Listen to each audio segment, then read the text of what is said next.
Hybrids are such a useful weapon, but you're not using them to their full capabilities. If you're always thinking it's just for fairways or just for tee boxes, you are missing out. So I'm going to show you a few simple, unusual ways that you can take advantage of these awesome golf clubs to lower your scores, give you more consistency, and basically enjoy this stupid game just that little bit more. Number one, this absolutely sucks. It doesn't happen too often, but when it does, when you land in a pretty grotty divot, it makes the shot so much harder. Yes, you can use an iron, but with the advantage of a hybrid, there's a couple of things that make this just a bit easier, especially if you've got a decent distance to go. Obviously, there's a thicker bottom edge here. The sole is bigger, which helps glide through an uneven surface that we have within the divot. With this uneven surface here, an iron is going to find it much harder to navigate through the turf because there's less of a sole. It's going to be harder to basically flatten that out to get that even strike. With this bad boy, it's going to do a lot of that work for us, so we can get the ball but then continue through with the least amount of disruption. The other benefit is hitting a hybrid out of a divot. This is a bit of a quirky one, and you're probably not going to find too many when you're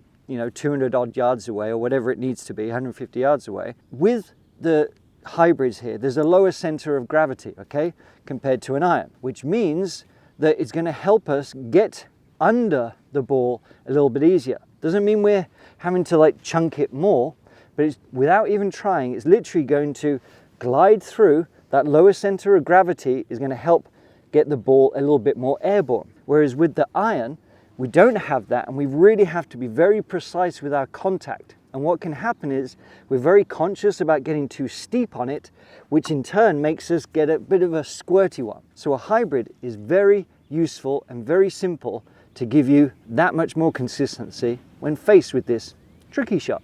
This is a tricky shot to play. We've got quite a long distance for our shot to go. It's a par 5. We want to try and advance it as much as we can. But here, the grass is really going to tangle up. It's going to be hard to get back down to that ball. And yes, an iron can do it, but you have such a small margin of error. You have to be very precise. But with a hybrid, again, you've got a larger sole on the bottom, more forgiveness. It's going to help glide through just that little bit easier. You can't hit it as far as you could off the fairway, but that's not the goal here. We're just trying to make solid contact that advances it without screwing up too badly. How do we make the most of this shot out of rough? Same kind of rules apply when you're hitting an iron. You want to stand a little bit closer to it because we're also going to grip down it a little bit. What's that going to do? It's going to, in essence, without really having to think or try anything different, you are going to have a slightly more steeper angle of attack, which is going to help us get that ball first. If we're too shallow, we're in essence getting too much grass in between the ball and the club face. We want to be hitting down a little bit more, but not as much as you think, and that's where the hybrid comes in. We stand a little bit closer, we grip down it, and one more little bonus tip. If the grass is long, what can happen is the grass can sort of wrap around the hosel of the club face and turn that club over. So you can, and you might have to test this out depending on how you swing personally, but you can open up the club face just a little bit, then re-grip it. That's going to allow for a little bit of turning over that you can't necessarily fight against. So with gripping down, moving the ball basically above the sternum, so we're getting a steeper angle of attack, opening up that club face just a little bit, we can then now hinge up and progress through that way. It glides through with ease. It's so much easier than trying to combat mid-irons or long irons out of this stuff. When we're in this situation, we do not want to make it worse. These help.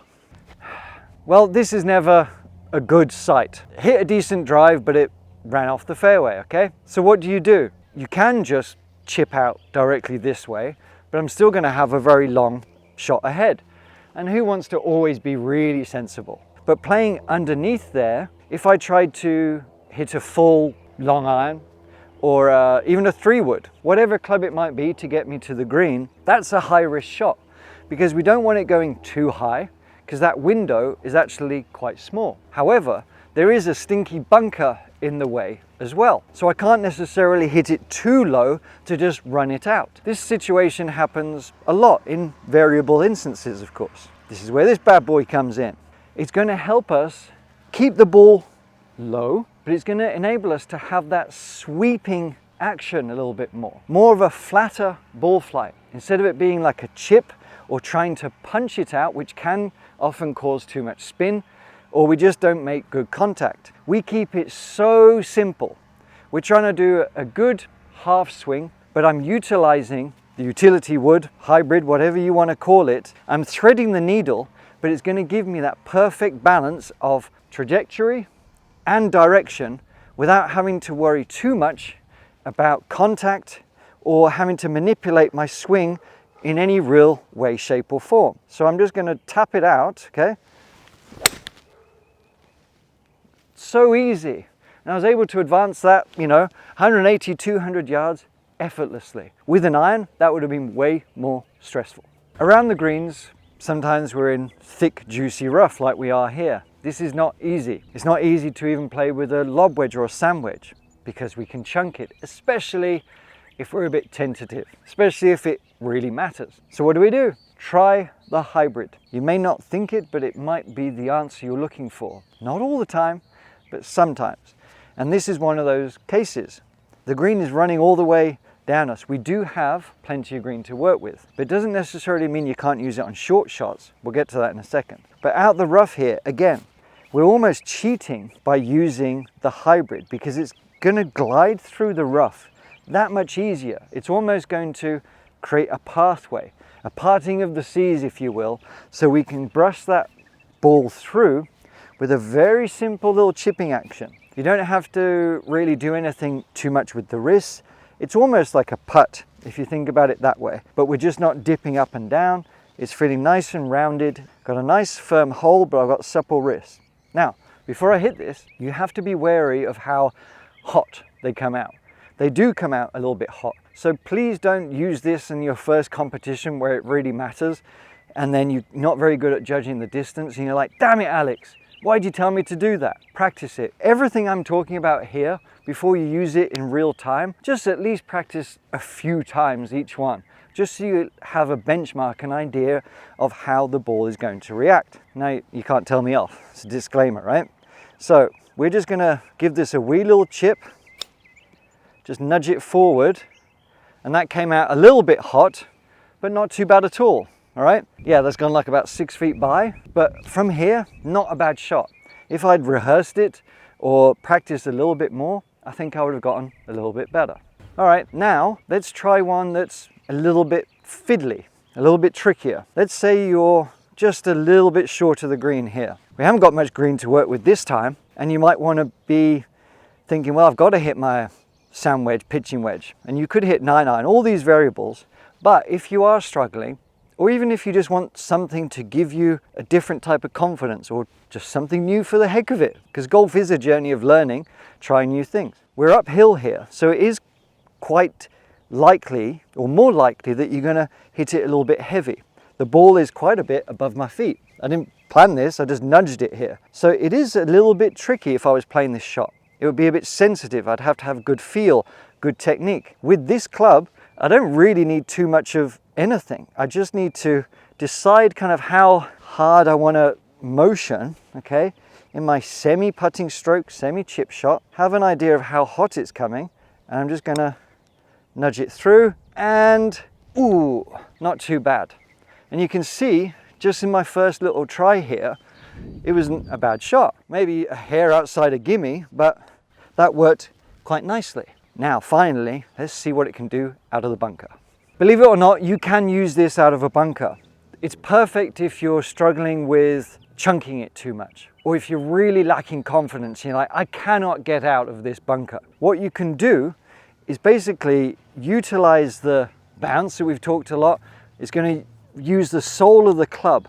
So it's very difficult to hit into the sand where you're going to dig down too much.